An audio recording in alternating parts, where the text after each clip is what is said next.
are listening to They Don't Ask Me, a sports podcast no one asked for, but everyone needs to hear. Music and audio assets used by permission. Original content is property of KMFD Consulting, LLC. All rights reserved.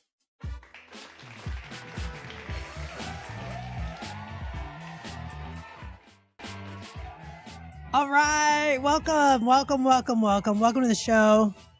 We got a big one today. Today is Saturday, 4/4/26. We got a big show today, so I'm just going to get right into it with some headlines in women's sports. If you're not paying attention to women's sports, you're basically a loser in my book. So there you have it. We'll go through some highlights here, and then we'll get into this NFL mock draft thing. So here we go. Okay.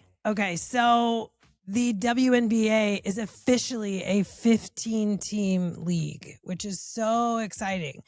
The Portland Fire and Toronto Tempo, they completed their expansion drafts yesterday. Toronto made a massive splash by snagging a veteran guard, Marina Mabry. And it looks like Portland secured a sharpshooter in Bridget Carlton. So both, hats off to both, right?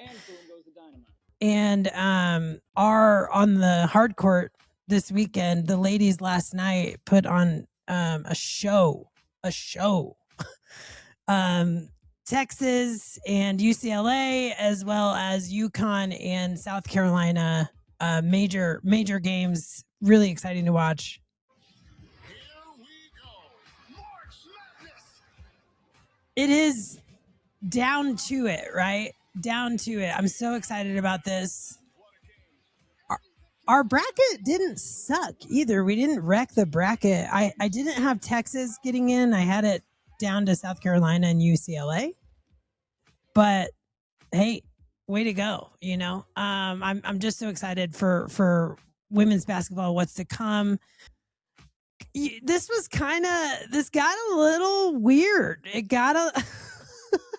I don't really know how else to say it. It got a little crazy. So game started. Final four, Phoenix, Arizona. This one was kind of all South Carolina. I mean, they really kind of just stifled UConn. Yeah, of course it was up and down, obviously, but 62-48 defensive masterclass, basically, to punch their ticket to the final game.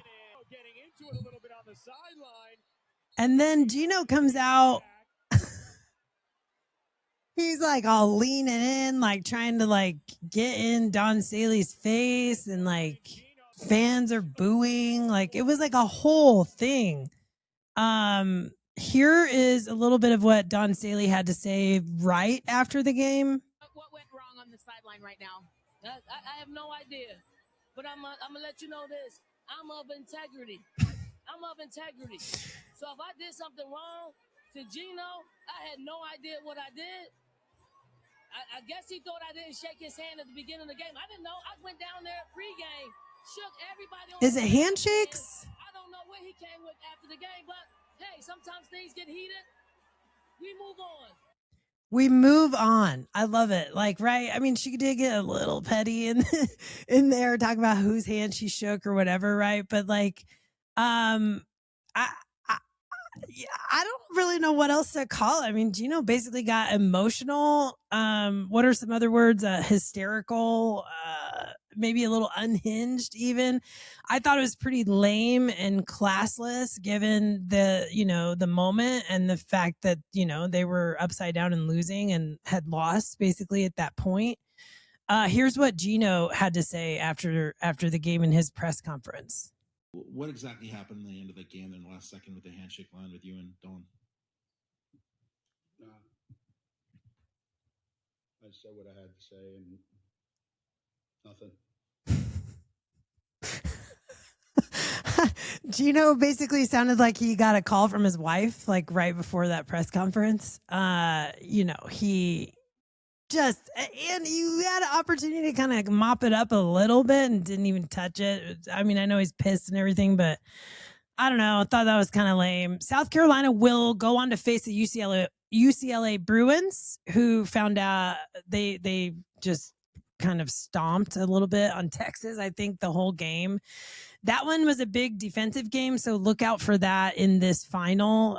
That final between UCLA and Texas was 51-44, so big low-scoring game between the two teams. All comes down to it tomorrow, Sunday, South Carolina versus UCLA, 3:30 Eastern time. Don't miss it.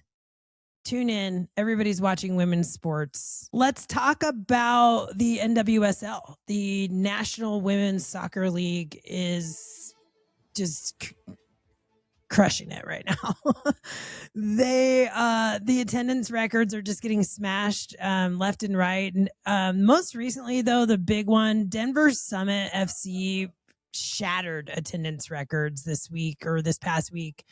They pulled 63,000 fans into Empower Field at Mile High. That's awesome, right? They don't have a stadium here yet. They're going to get one for sure. I think they're building one now or working on land and stuff now. That team's going to be rising up. I'm super excited for this league in general. On the grass this weekend, I just watched the Kansas City Current game. I was like on the edge of my seat. They gave the home crowd at CPKC Stadium a reason to roar with a come from behind victory today. The Current took down Gotham FC 2-1. Other scores, Orlando Pride handed Angel City FC their first loss, 2-1. Houston Dash outlasted Racing Louisville. That one was kind of a thriller. It was a little chaotic, 4-3. And then the San Diego Wave kept their perfect start alive, edging out the Boston Legacy 1-0. So lots of cool things happening in the NWSL. But yeah, get in there, get out there, watch women's sports. We need you to, and these ladies deserve it. They're working hard. Okay, now the moment that we've all been waiting for, or at least I have, and no one asked me for it. Let's get into this NFL mock draft. I wanted to just focus on division winners here because they have kind of like the narrowest path depending on their draft capital and their risk liability. And so I also feel like but there's not a lot of like hype, I guess. These are pretty boring draft scenarios, but these are the teams that are expected to get back to their championship games this next year. And can they do it? Will they do it? Do they have, the right stuff to do it? I think really should be evaluated around this time. So let's do it. I didn't go too deep. I also have a guest joining me to go through the AFC West division winners, the Denver Broncos. So I'm kind of doing my penance basically as a Chiefs fan, trying to give the Broncos like all the propers, all their stuff now, before we get into the regular season. We'll talk a little bit about what each team has to bring to the table. Yeah, I guess let's get started, right? All right, starting out with the AFC champions and Super Bowl runners up, the New England Patriots. Their record last year, 14-3. They were amazing. General manager Eliot Wolf, head coach, of course, Mike Vrabel, just lights out. Mike Vrabel is so dynamic and did a great job at Tennessee. Patriots draft capital. Obviously, they have the 31st pick in the first round because of last year. They have the 63rd pick in the second round, 95th pick in the third round, and then they have two super high fourth round picks. My kind of idea for them, I guess, is crazy. Everyone's going to think so, but and you're all going to be like, oh, that could never happen, and all of those things. Sure. Trade your first round pick. Trade your second round pick, both to the Raiders, and grab Max Crosby. I mean, okay, just bear with me, right? Like Eliot Wolf has been conservative in building like through the draft and all of those like warm and fuzzy things, but they fell short. They fell short on a few drives in the Super Bowl. And I think from the Kraft family, the mandate is pretty clear. And yeah, I think obviously huge risk trading top capital for like a super expensive veteran who's injured or has been injured again. And I think also it would really sort of shred the AFC East. I'm really trying to get Max Crosby over to the AFC East because I don't want him anymore in the AFC West. So that's my proposal, if you don't mind, to the Patriots. Next up, we'll go right to the Pittsburgh Steelers. So AFC North winners, really weird story with Aaron Rodgers. I thought it was a weird story in general. Their offense was kind of, and others, receivers, blockers, all those things, given their scenario last year. So, I'm sorry, in the year prior, as far as how they were wheeling and dealing. So, they can kind of move some stuff around and probably will. My move for them, though, is to get offensive tackle Monroe Freeling out of Georgia in the first round and then trade their second and third round picks to the Rams and pick up quarterback Ty Simpson from Alabama, who will likely end up going with the Rams. But, it avoids astronomical costs of trading like for Mendoza, obviously, which they can't do. I mean, they can do. There's a theory around that, but it is also a little Mike McCarthy-ish. And he kind of likes that project of who can sit behind a bridge veteran. So, huge risk though. Simpson is the projection. If he doesn't develop, the Steelers will have wasted kind of their best window for an elite defense, but there isn't a ton of evidence, at least right now, that Simpson wouldn't develop and that they couldn't get him. So, it's no one asked me. Certainly not the Steelers. All right, let's get to another team that doesn't ask me shit ever and never should. The Philadelphia Eagles. The NFC East winners, Philadelphia Eagles.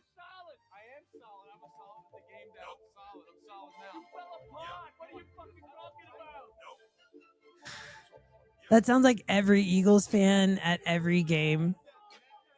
It's all ruined. You ruined everything. Their record was 11-6 last year. It probably easily could have been, almost a split. They had a lot of games that they nearly lost and a lot of kind of fluky wins. Their draft capital, they have the 23rd pick in the first round, 54th pick in the second round. They acquired the 68th pick from the Jets, it looks like, in the third round. They have a compensatory pick in there as well. My kind of banger idea for them is wide receiver Mekhi Lemon out of USC. But he's pretty competitive. His temperament would be probably refreshing for the Eagles in the wide receiver room. It gives Jalen Hurts another dynamic option to combat the shell coverages that I think kind of stalled them out in 2025. Obviously, the risks are passing on a defensive line situation. Howie Roseman's very like trenches first philosophy guy, so I don't know, that he'll go for it. If he asked me, though, this is what I would tell him. The Jacksonville Jaguars, AFC South winners. Disappointing for their team, just to see Trevor Lawrence. He was just like right there and then like couldn't get it done. Liam Cohen, though, I think did just a great job coming in first year and getting that thing back on a program with the Jags and Texans down there, duking it out. Their draft capital, they have a 56 pick in the second round, 3 high third rounders, and then 1 high fourth rounder. They do not have a number 1 pick. I say they draft defensive tackle Deion Walker out of Kentucky. James Gladstone is now their GM for the Jags is now in his second year. He's kind of pivoted from the aggressive like free agency of 2025 to like a draft and develop strategy. I think Deion Walker is a massive interior disruptor, and that's kind of exciting. I think the Jags really need that, and I think the AFC South to be competitive down there, you need that. But I mean, they need to contend all the way up through the AFC to or they're going to end up cleaning house top to bottom. So this really kind of is their year to take those kinds of risks. Okay, let's cut over to Denver and pick up the AFC West division winner, the Denver Broncos. All right, ladies and gentlemen, we got a real one today, guys. This is the man who truly understands the meaning of grit, determination, and making bad late night decisions at 3 o'clock in the morning. He is a diehard card-carrying member of Broncos Country. And Broncos Country, let's ride.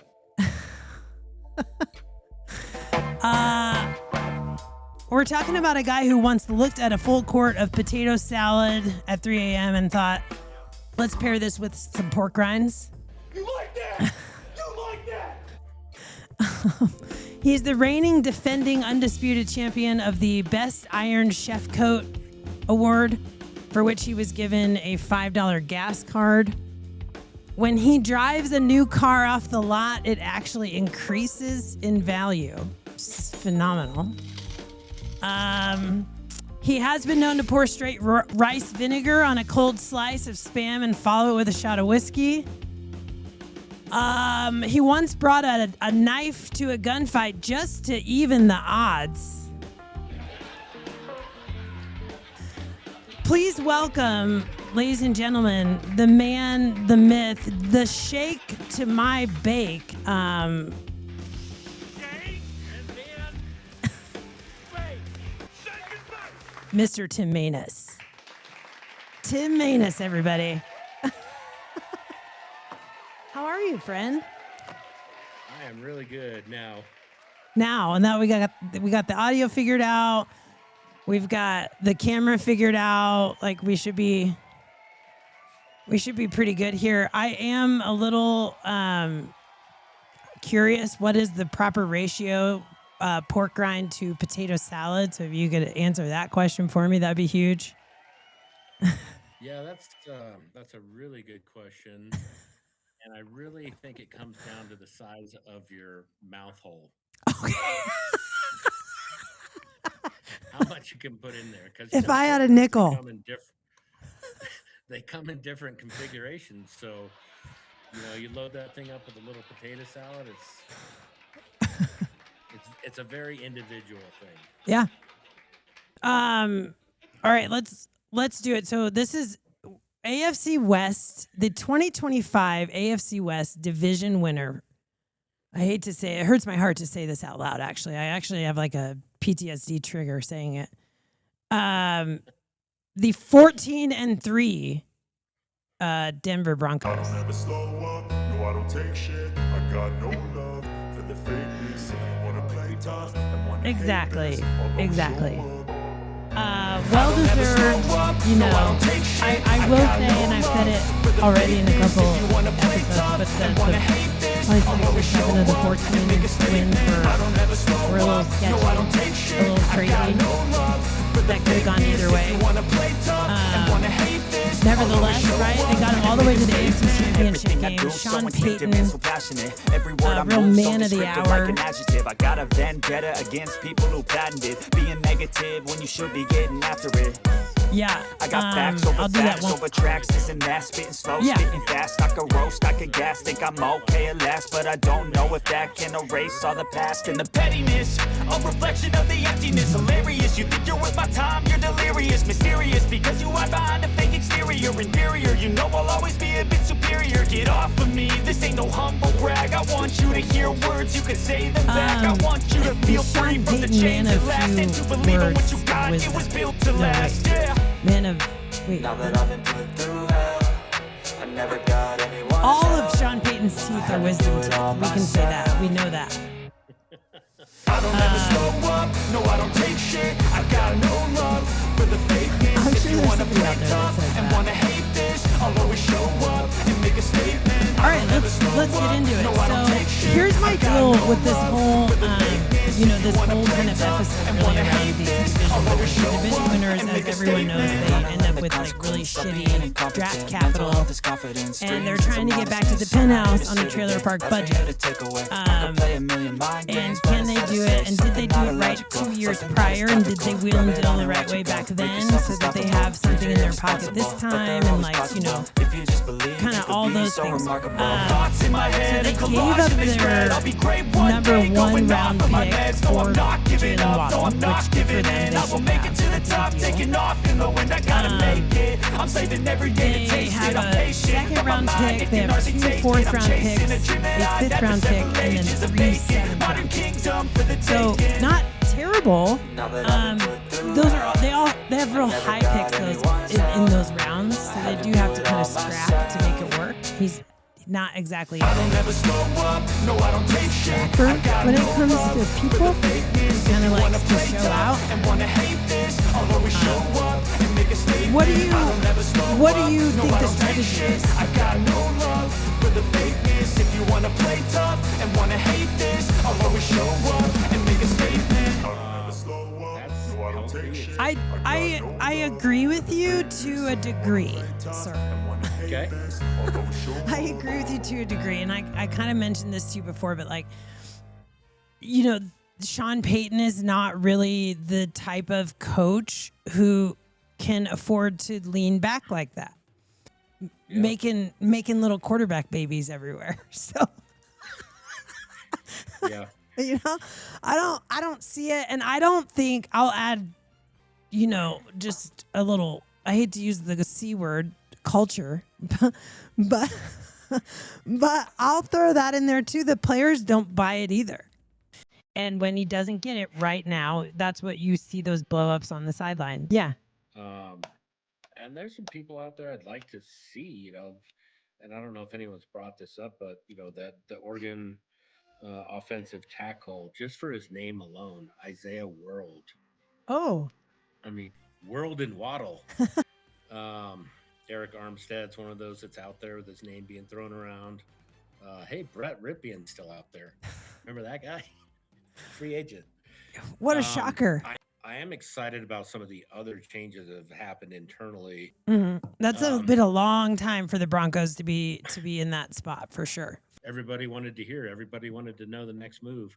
But I got a little bit of fatigue, and I think Broncos country had a little bit of quarterback fatigue. I think everybody who has to pay Russell Wilson gets fatigue over that, including his wife. Country, right? Because there is 100%, especially when you guys have Sutton and Jalen Waddle. They're going to be forced. I'll say it like that. They're going to be forced to be more deceptive this year. Everyone's going to be onto them. Everyone's going to be sucking up their film from last year, all the movement, all the stuff they did. They are not known for being a very disguised team. They're not very deceptive in general. They don't hit that crossing body, that tight end running across with a short pass, who gets up the field. They don't hit that. And if they want to be able to use Waddle, with Sutton, in this complimentary way with Sutton, then they've got to be able to disguise, hit screens, play slants. That's going to have to happen, in my opinion, at offensive tackle, like you mentioned. I have a couple other names though, and I'm definitely going to mess them up. I'll let Key and Peele. Ellipses quarter, University of Alabama. I'll let Key and Peele help me. LSU. Bismo Funyuns, Florida State University.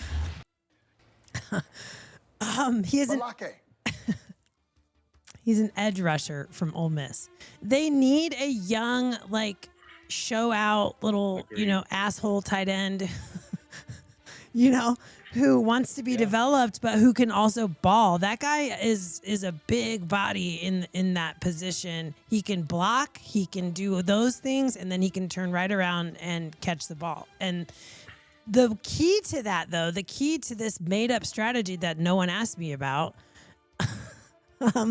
is that Bo Nix, you have to break that habit. You have to get like the Justin Fields out of Bo Nix, like that survival, because he doesn't look to check it. He doesn't look to that deceptive spot because he sees it as a weakness. He sees it as like a 3-yard pass. He doesn't see that it could turn into 14. He doesn't look for that, and maybe that changes with his own like kind of professional development. I just don't see Sean Payton as being the help in that change. Can't spit it out. You got to swallow it, and that starts with every one of us. So, disappointing loss. You said it, Sean, and I think you're accurate, Kelly, when you say it will come with professional play and growth. Maybe just some more experience will help change that, and the people around you help you change that.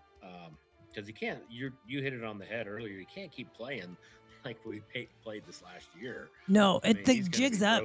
It's going to be broken in half. Yep. And I will say this. I think there are some players right now on the roster for the Broncos who are going to start the season with that vibe. Sean Payton's a tough dude. He's like, get your bootstraps up, fellas. Like, he's not going to hug you through it. You know what I mean? Quickly, I just want to go through it. These aren't a big deal picks by any means, but this kind of goes into my theory about how the Broncos and all of these division winners have to play this Billy Bean small ball kind of roll the dice game. They have the 170th pick in the 5th round. Nicholas Singleton, running back from Penn State, is who I put up for that. They need another running back who wants some time.